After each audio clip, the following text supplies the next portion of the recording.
कहानियों का मकसद किसी की धार्मिक भावनाओं को ठेस पहुंचाने का नहीं है, और ना ही किसी व्यक्ति विशेष या जाति विशेष या धर्म विशेष को महान सिद्ध करना है। कथा का असली मकसद लोगों का मनोरंजन करना और उन्हें पौराणिक सत्य घटनाओं से परिचित कराना है। यदि इसका किसी व्यक्ति विशेष, जाति विशेष या धर्म विशेष से समानता होती है, तो यह केवल मात्र एक संयोग होगा। कहानी खैराली की भाग 3 के इस अध्याय में आइए जानते हैं मुंडनेश्वर महादेव की संक्षिप्त कथा। मुंडनेश्वर नामक स्थान में स्थापित होने के कारण इन्हें मुंडनेश्वर महादेव के नाम से जाना जाता है। इस स्थान पर मुंडनेश्वर महादेव की स्थापना सन 1504 ईस्वी में की गई।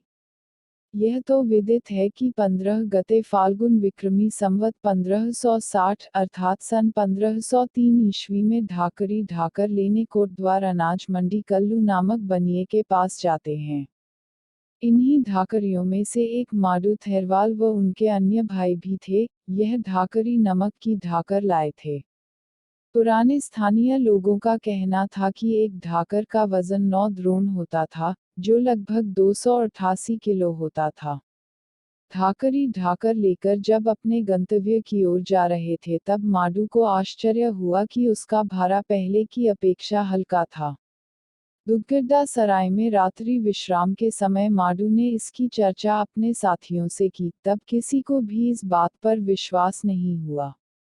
किंतु जब उन्होंने भारे को उठाया तो उनके आश्चर्य का ठिकाना न रहा।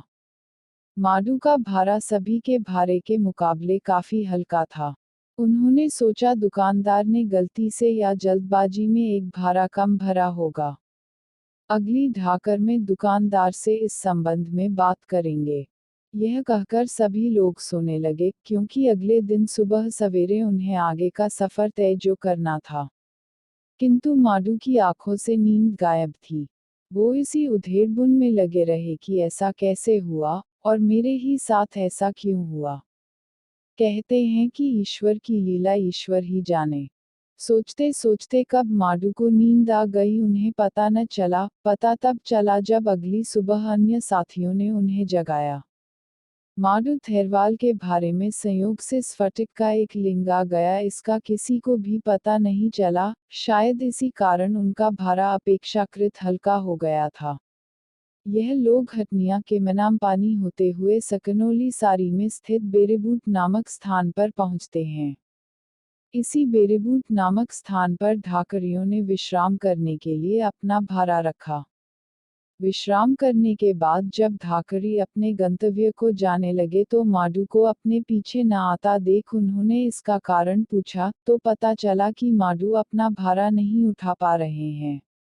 एक और आश्चर्य उनकी प्रतीक्षा में था, क्योंकि जो भारा कल तक फूल के समान हल्का लग रहा था आज इतना भारी कैसे हो गया कि सब लोग मिलकर भी उसे उठा नहीं पा रहे थे। स्वयं माडू सबसे ज्यादा आश्चर्यचकित थे। ढाकरी लोग हैरान परेशान आश्चर्यचकित से हो रहे थे कि आखिर यह सब क्या हो रहा है। सभी के चेहरे पर परेशानी झलक रही थी।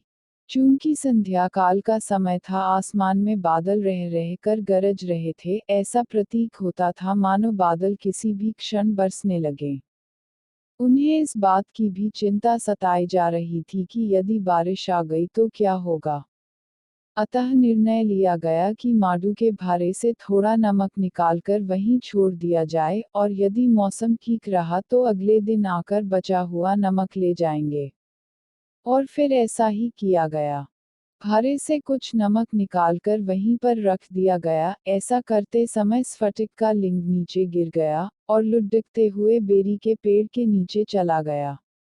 इस पर किसी भी ढाकरी का ध्यान नहीं गया, क्योंकि इस पेड़ के आसपास बेर की छोटी छोटी झाड़ियां उगी हुई थी। ऊपर से बारिश का डर उन्हें सता रहा था। स्वाभाविक है कि किसी का ध्यान इस ओर नहीं गया होगा। यह स्थान सकनोली गांव की सीमा के अंतर्गत आता है। पुराने स्थानीय लोगों के अनुसार इस स्थान पर बेर का एक पेड़ हुआ करता था, इसलिए इस स्थान का नाम बेरेबूट पड़ा। इसी बेरीबूट नामक स्थान पर सर्वप्रथम सन 1503 ईस्वी की प्रभात बेला को भगवान श्री खैरालिंग महादेव जी की स्थापना की जाती है। बेरीबूट में स्थापित किए जाने के पीछे एक कथा का उल्लेख मिलता है, जिसका वर्णन कहानी के अगले अंक में किया जाएगा। इसी के साथ थैर गांव में श्री खैरालिंग महादेव जी की स्थापना भी सन 1503 ईस्वी की संध्या काल के समय की जाती है। मुंडनेश्वर महादेव खैरालिंग महादेव का ही एक रूप है, जिसके मैती थैर गांव तथा ससुराल मिर्चोडा नामक गांव हैं। इस स्थान से 3 अन्य तीर्थ स्थानों की पर्वत चोटियों के दर्शन होते हैं। इगासर एकेश्वर महादेव, तडासर तारकेश्वर महादेव और बिनसर बिंदेश्वर महादेव। यह तीनों महादेव मुंडनेश्वर महादेव के उग्रभाग से ही उत्पन्न हुए हैं। इसके पीछे भांगी असवाल की एक कथा का उल्लेख मिलता है। कहानी के अगले अंक में आपको बेरीबूट की कथा, चंद्रबदनी से आए साधु साधक की कथा, मुंडनेश्वर में स्थापित होने की कथा, सकनोली गांव के थानेदार की कथा और भांगी असवाल की कथा से परिचित कराएंगे। मुंडनेश्वर महादेव की कथा बहुत विस्तृत है। इसका इतिहास लगभग 550 साल पुराना है। इस कथा को एक ही भाग में सुनाना संभव नहीं है, अतः इसे छोटे छोटे कालखंडों में आपके समक्ष प्रस्तुत करने का प्रयास करेंगे। कहानी की विषय वस्तु से संबंधित किसी भी प्रकार की अशुद्धि व त्रुटि के लिए कृपया क्षमा करें व अपने सुझावों से अवगत कराएं। धन्यवाद।